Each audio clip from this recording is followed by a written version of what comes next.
Mind का active होना बेहद जरूरी है। ऐसे में और क्या कुछ बातों का ध्यान रखकर आप अपने दिमाग का ख्याल रख सकते हैं, इस पर ज्यादा जानकारी के साथ हमारे स्टूडियो में मौजूद हैं neurosurgeon doctor Hardik Sardana. Doctor, स्वागत है आपका बहुत बहुत माध्यम टीवी पर। धन्यवाद। Thank you for having me. जी। डॉक्टर साहब, सबसे पहले आप यही बताइए कि माइंड में यानी कि ब्रेन में होने वाली जो बीमारियां हैं वो कौन कौन सी हैं। देखिए, ब्रेन में बहुत ही अलग अलग तरीके की बीमारियां होती हैं, पचासों तरीके की बीमारियां होती हैं। जी। सारे तो डिस्कस नहीं कर सकते, बिल्कुल बट बिल्कुल। अपन फोकस करेंगे जो मेन बीमारियां मैक्सिमम होती हैं। हम्म।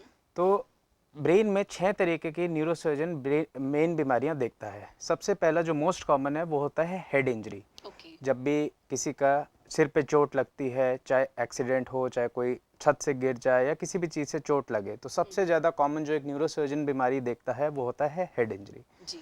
सेकेंड चीज़ होती है दिमाग में कोई भी गांठ। अब वो कैंसर वाली गांठ भी हो सकती है, बिना कैंसर वाली आम गांठ भी हो सकती है। ओके। जो तीसरी चीज़ सबसे ज़्यादा कॉमन है वो जो खून की नसों का गुच्छा बन जाता है दिमाग में, उसे जी। ब्रेन एन्यूरिज्म बोलते हैं, एवी मेलफॉर्मेशन बोलते हैं। हम्म। ये सब चीज़ भी न्यूरोसर्जन काफ़ी कॉमनली देखते हैं। जी। चौथा चीज़ है दिमाग में पानी भर जाना, उसे हम टेक्निकल टर्म में हाइड्रोकेफलस बोलते हैं। ओके। आम तौर पे अपनी पॉपुलेशन में टीबी के कारण दिखाई देती है। दिमागी टीबी के कारण दिमाग में पानी बढ़ जाता है, उसे जी। हाइड्रोकेफलस बोलते हैं। हम्म। छोटे बच्चों में भी ये बीमारी काफ़ी कॉमन है। जी। पांचवी चीज़ जिसकी अपन बात करेंगे वो मिर्गी की बीमारी है। ओके। मिर्गी की बीमारी भी काफ़ी ज़्यादा देखी जाती है। जी और जी जी। छठी चीज़ लकवा। लकवा आना, जिसमें एक तरफ का हिस्सा रुक जाता है, वो एक न्यूरोसर्जन काफ़ी कॉमनली दिखता है। जी। तो इन सभी अहम बीमारियों का आपने जिक्र किया जो कि ब्रेन में होती हैं। तो यहाँ मैं आपसे जानना चाहूंगी, क्या इन सभी बीमारियों का इलाज फिलहाल अलवर में संभव है। देखिए, अब जो मैंने ये 6 बीमारी बताई हैं, 6 तरीके की, इन सभी का इलाज अलवर में पॉसिबल है। जी। आजकल जो भी आधुनिक टेक्निक से ऑपरेशंस किए जाते हैं, ऑपरेटिव माइक्रोस्कोप्स होते हैं, अच्छे वेल इक्विप्ड आईसीयूज होते हैं, ये सब अब अलवर में अवेलेबल हैं। हेड इंजरी की बात की जाए, जो मैंने सबसे पहले एक मोस्ट कॉमन बताई थी, तो 10 से 12 ऑपरेशन हेड इंजरी के आमतौर पर हर महीने किए जाते हैं अलवर में। जी। और वैसे ही ट्यूमर की बात करें तो महीने में 1-2 ऑपरेशन ब्रेन ट्यूमर के भी किए जाते हैं। जब पानी बढ़ जाता है, उसमें पानी को निकालने के लिए पाइप डाली जाती हैं, उनका ऑपरेशन भी काफ़ी आम तौर पे किया जाता है। ओके। जी जैसे जी। मैंने आपको बताया था कि नसों का गुच्छा हो जी जाता जी, है, ब्रेन उसका क्या कारण एन्यूरिज्म है इसके कहते हैं। पीछे कि जिस ब्लड के क्लॉट्स बन जाते हैं। देखिए, इनके भी अलग अलग कारण हैं। हम्म। जब ब्रेन का क्लॉट अगर न्यूरोसर्जन अधिकतर आता है तो वो ब्लीडिंग होती है ज़्यादा बीपी हो जाने के कारण। कभी कभी किसी का बीपी बहुत ज़्यादा बढ़ जाता है, 200 के ऊपर पहुंच जाता है, और वो बीपी की गोली बराबर नहीं ले रहे होते हैं, तो दिमाग की नस फट जाती है, उसके कारण बीपी सारा खून इकट्ठा हो जाता है। तो जी। कभी कभी न्यूरोसर्जन को वो खून निकालना भी पड़ता है। ओके। इसके अलावा और क्या कुछ रीजंस हैं इसके पीछे होने के। देखिए, अधिकतर जो ब्रेन ट्यूमर्स की अपन बात करेंगे, तो ब्रेन ट्यूमर अभी 8 जून को ही वर्ल्ड ब्रेन ट्यूमर डे था। जी। तो अलवर में भी हम काफ़ी कॉमनली अब ब्रेन ट्यूमर्स ऑपरेट करते हैं। मोस्टली ब्रेन ट्यूमर्स जो होते हैं वो जेनेटिक होते हैं, उनका कोई कॉज नहीं पता चलता। एक छोटे से नवजात बच्चे से लेके एक बुजुर्ग आदमी, किसी को भी ब्रेन ट्यूमर हो सकता है। जो चीज़ें अदर एनवायरमेंटल फैक्टर्स होती हैं, वो स्मोकिंग से एसोसिएशंस हैं, पॉल्यूशन से एसोसिएशन है, बट वो सब चीज़ें एसोसिएशंस हैं। जी। जो मेन कारण रहता है ब्रेन ट्यूमर्स का, वो अधिकतर जेनेटिक रहता है। ओके। तो कितने तरीके के ब्रेन ट्यूमर्स होते हैं, इसके बारे में जानकारी अब दीजिए। जैसे ब्रेन, मैंने बताया, बहुत ही एक कॉम्प्लेक्स ऑर्गन है। अब बिल्कुल। ब्रेन में अलग अलग तरीके के हिस्से होते हैं। एक ऊपरी हिस्सा होता है, एक नीचे का हिस्सा होता है। अब वो हिस्से भी अलग अलग पार्ट्स में डिवाइडेड होते हैं। जी। जो छोटे बच्चे होते हैं उनमें अधिकतर देखा गया है कि जो ब्रेन का पिछला वाला या निचला वाला हिस्सा होता है, उसमें ज़्यादा ब्रेन ट्यूमर पाए जाते हैं। और जो बड़े बुजुर्ग होते हैं उनमें ऊपर के हिस्से में ज़्यादा ब्रेन ट्यूमर पाए जाते हैं। अधिकतर ब्रेन ट्यूमर्स का इलाज ऑपरेशन के द्वारा पहले किया जा सकता है।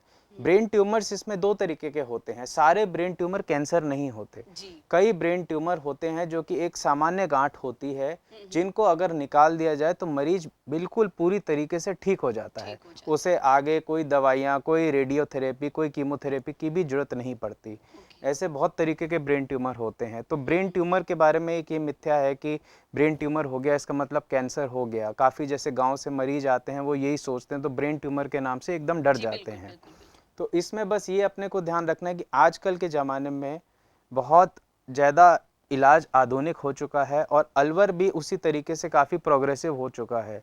तो इन सब चीज़ों का इलाज अब अलवर में भी पॉसिबल है। काफ़ी ब्रेन ट्यूमर्स ऑपरेट होते हैं और अधिकतर सब ठीक होके घर जाते हैं। जी, यानी कि पैनिक होकर आपको दिल्ली या जयपुर भागने की ज़रूरत नहीं है। अमूमन क्या होता है कि लोगों के माइंड में एक माइंडसेट होता है कि यार इसका इलाज तो अलवर में संभव नहीं है। यानी कि पैनिक अगर आप बड़े शहर में जाएंगे तो शायद कि ज़्यादा अच्छी तरीके से इलाज क्या हो होता है पाएगा। कि लोगों के तो अभी फिलहाल ऐसा नहीं है। एक माइंडसेट होता है कि यार इसका इलाज तो अलवर में संभव नहीं जिनका है। अभी सर ने जिक्र किया, अगर हम उन बड़े सभी शहर का में इलाज जाएंगे तो अलवर शायद में ज़्यादा properly, अच्छे तरीके से इलाज हो तरीके हाँ जी, पाएगा। हाँ जी। तो अभी बिल्कुल, फिलहाल देखिए ऐसा इलाज नहीं तो है। शहर नहीं करता, ब्रेन से इलाज रिलेटेड डॉक्टर जितने भी करता है। ऐसी बीमारी और है जिनका आजकल अभी सर ने अच्छे-अच्छे जिक्र किया, उन कॉलेजेस से सभी सब का पास इलाज होके अलवर में अच्छे-अच्छे प्रॉपर्ली छोटे-छोटे शहर में भी तरीके लोग से हो हैं सकता जो कि अच्छे ऑपरेशन कर रहे हैं। है। तो हर चीज़ के लिए एकदम भागने की ज़रूरत नहीं होती है। जी। इसका ट्रीटमेंट किस तरीके से किया जाता है? जैसे आपने ब्रेन ट्यूमर्स की बात करी कि कितने तरीके के ब्रेन हाँ, ट्यूमर्स हाँ। होते हैं। पहले मैं इनके थोड़ा सिम्पटम्स के बारे जी। में या कि किस तरीके से प्रेज़ेंट इसका करते हैं हमको ट्रीटमेंट किस बताता हूँ। तरीके जैसे से किया दिमाग जाता है? के जैसे आपने ब्रेन अलग-अलग विभिन्न ट्यूमर्स की हिस्से बात होते करी हैं। कि किसी कितने हिस्से तरीके से के सीधा ब्रेन हाथ ट्यूमर्स चलता है, होते हैं। किसी से उल्टा हाथ चलता है, किसी से पैर चलते हैं, किसी से दिल धड़कता है, किसी से सोचने समझने की शक्ति आती है, बोलने की शक्ति आती है। तो डिपेंड करता है कि ब्रेन ट्यूमर कहाँ पे है। जी। यदि वो उस एरिया में होगा जहाँ पे सीधी तरफ का हाथ कंट्रोल होता है तो सीधी तरफ की वीकनेस आने लग जाएगी। ओके। तो ब्रेन ट्यूमर से जो मेन सिम्टम्स होते हैं वो होता है सिर में दर्द, हम्म सुबह-सुबह उल्टी आना, हम्म साथ में एक तरफ का कभी लकवा आ जाता है, वो भी ब्रेन ट्यूमर्स के कारण हो जाता है। मिर्गी की बीमारी भी ब्रेन ट्यूमर्स के कारण हो जाती है। जी। सांस लेने में दिक्कत, ड्राउजीनेस, कमजोरी, ये सब सिम्टम्स ब्रेन ट्यूमर के हैं। ओके। बट जो मोस्ट कंसिस्टेंट है वो हेडेक रहता है, वॉमिटिंग रहता है, वो इंक्रीज प्रेशर यानी के कि कारण हेडेक रहता तो है। देखिए आमतौर पर अमूमन हो ही जाता हाँ, है। हाँ, हाँ। नॉर्मल लोगों को भी हो जाता है। अगर मैं अपनी बात करूं तो मुझे भी काफी हेडेक होता है। अगर मैं दिन में ना सोऊं थोड़ी भी देर तो मुझे हेडेक हो जाता है। प्रेशर के लेकिन कारण। हेडेक के साथ में अगर उल्टियां होती हैं, हाँ जी, हाँ वॉमिटिंग्स जी, होती हाँ हैं जी। तो थोड़ी सी हेडेक चिंता की के बात है कि हर मुझे भी मरीज को काफी सीटी हेडेक होता स्कैन है। या अगर मैं दिन एमआरआई में ना करा के सोऊं अपना थोड़ी भी देर ब्रेन तो मुझे ट्यूमर का हेडेक हो जाता है। सोचने की जरूरत नहीं है, लेकिन घबराने की हेडेक जरूरत के नहीं है। साथ में हेडेक अगर का उल्टियां मोस्ट होती कॉमन हैं, कॉज होता है वॉमिटिंग्स होती हैं टेंशन तो हेडेक या इनिशियली से फिर माइग्रेन, ओके। या फिर किसी का बीपी बढ़ जाता है उसके कारण भी हेडेक होता है। हम्म। साथ में मैंने बताया जैसे उल्टी आना, आंखों से धुंधला दिखना, एक तरफ का लकवा हो जाना, वैसे सिम्टम्स आते हैं या फिर हेडेक दवाइयों के बावजूद बिल्कुल कंट्रोल नहीं होता है, जी जी तब बिल्कुल। अपने को जांच करवानी चाहिए। जी। एक बेसिक जांच जो सबसे पहले हम कराते हैं वो एक सीटी स्कैन होती है, उससे यदि हमें कुछ डाउट लगता है तो आगे हम एमआरआई वगैरह करवाते हैं। करवा सकते हैं जी। तो ये तो बात हुई ब्रेन ट्यूमर्स की और उनके सिम्टम्स की। तो इसका ट्रीटमेंट किस तरीके से किया जाता है इसके बारे में जानकारी अब दीजिए। ब्रेन ट्यूमर का सबसे पहला और जो मोस्ट इम्पॉर्टेंट तो है ये तो वो तो बात हुई होता है ब्रेन ऑपरेशन। ट्यूमर्स की और उनके सिम्टम्स की। तो इसका 99% ऑफ द ट्रीटमेंट ब्रेन किस तरीके ट्यूमर्स से को किया पहले जाता है इसके बारे में जो जानकारी। ऑपरेट ही किया जाता है, उसकी जो गांठ, वो सारे ऑपरेशंस आजकल अलवर में भी पॉसिबल हैं। डिपेंड करता है कि ब्रेन ट्यूमर कहाँ पे है। जी। कई लोकेशन होती हैं जो बहुत ही ज़्यादा सेफ होती हैं, उसमें मरीज को बहुत ही कम चांस होता है कि कोई दिक्कत होती है। कई बहुत ही कॉम्प्लिकेटेड लोकेशन में होते हैं तो उसमें मरीज को थोड़े से कॉम्प्लिकेशंस की रिस्क रहती हैं। जी। बट मोर और लेस ब्रेन ट्यूमर का बहुत ही सेफली एक्सीजन पॉसिबल है।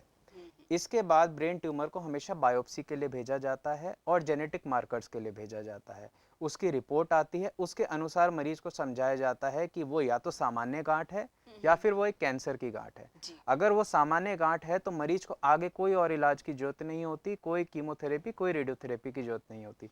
परंतु अगर वो ही एक मैलिग्नेंट या कैंसर की गांठ होती है तो कैंसर, जैसे कि आप जानते हैं, काफ़ी ही बिल्कुल। गंभीर बीमारी है, उसमें आगे मरीज को सिकाई के लिए और कीमोथेरेपी के लिए आना आना पड़ता है। बिल्कुल जी।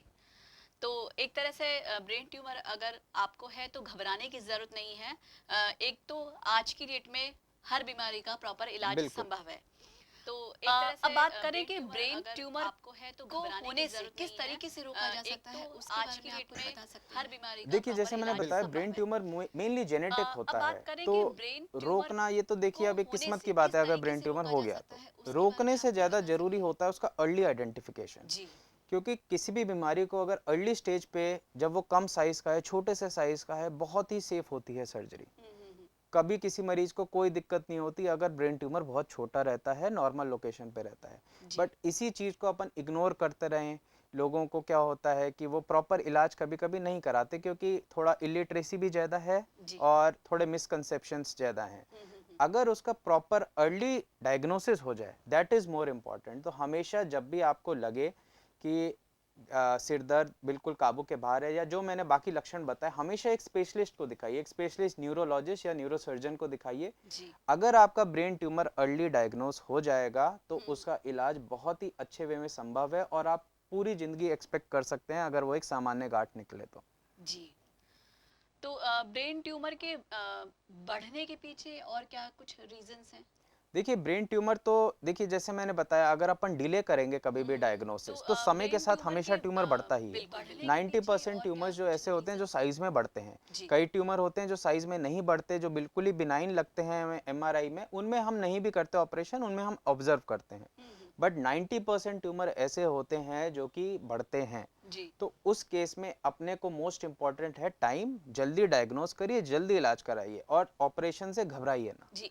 यानी कि जिन भी सिम्टम्स का सर ने पहले जिक्र किया था, अगर उनमें से कोई भी सिम्टम्स आपको है या आपको नजर आ रहा है तो तुरंत एक बार ट्रीटमेंट के लिए स्पेशलिस्ट के पास जरूर बिल्कुल। जाएं। यानी घर में कि ही जिन भी इलाज symptoms करने का सर ने की पहले कोशिश जिक्र ना किया करें, था, क्योंकि उनमें से कोई भी symptoms इससे हो आपको सकता है है या कि आपको आपकी नजर आ बीमारी रहा है, और तो बढ़ तुरंत जाए। एक बार ट्रीटमेंट के लिए स्पेशलिस्ट के डॉक्टर पास साहब, अब जरूर लास्ट जाएं। में मैं आपसे घर में पूछना ही चाहूंगी कि इलाज एक करने एक्टिव माइंड के की लिए कोशिश ना आप करें, हमारे हाँ। व्यूअर्स को क्योंकि क्या इससे मैसेज हो देना सकता है चाहेंगे? कि आपकी देखिए बीमारी एक्टिव और माइंड के बढ़ लिए जाए। एक बहुत ही जरूरी है कि अपन डॉक्टर साहब, अच्छी अब लास्ट आदतों में का मैं आपसे पालन पूछना करें। चाहूंगी कि एक सबसे एक्टिव ज्यादा माइंड के इम्पोर्टेंट है लिए स्मोकिंग आप ना हमारे किया करें। व्यूअर्स को क्या स्मोकिंग मैसेज के आप देना साइड चाहेंगे? इफेक्ट्स देखें तो किताबें भर जाएं बिल्कुल। और फायदा कुछ है नहीं। जी जी तो एग्जैक्टली। स्मोकिंग में जैसे मैंने बताया था, दिमाग की जो नसों का गुच्छा हो जाता है उसके फटने की रिस्क भी होती है, साथ में फेफड़े के कैंसर और बाकी शरीर के लगभग हर अंग का कैंसर स्मोकिंग से एसोसिएटेड है। जी नसों की बीमारी, कमर में दर्द, गर्दन में दर्द, ये सब भी स्मोकिंग से एसोसिएटेड है।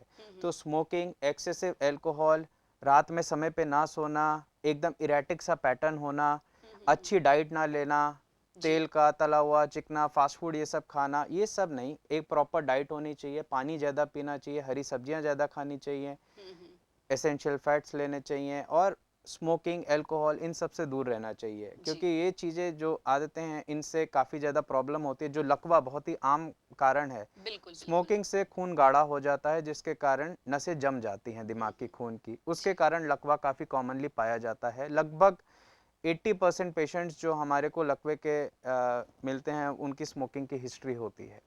तो स्मोकिंग, अल्कोहल, प्रॉपर डाइट ना लेना, प्रॉपर नींद ना लेना, स्ट्रेस ज़्यादा लेना, जी ये सब चीज़ें बिल्कुल नहीं होनी चाहिए, एकदम स्ट्रेस फ्री रहना चाहिए। जी। तो देखा आपने किस तरह से हम कुछ चीजों का ध्यान रखकर ब्रेन ट्यूमर जैसी गंभीर बीमारियों से बच सकते हैं। कैसा लगा दोस्तों आपको हमारा ये कार्यक्रम? हमें कमेंट जरूर कीजिएगा। साथ ही हमें लाइक, शेयर और सब्सक्राइब करना ना भूलिएगा। तो आज के लिए बस इतना ही। अगली बार भी फिर होगी आपसे मुलाकात एक और स्पेशलिस्ट के साथ। तब तक के लिए देखते रहिए माध्यम। नमस्कार।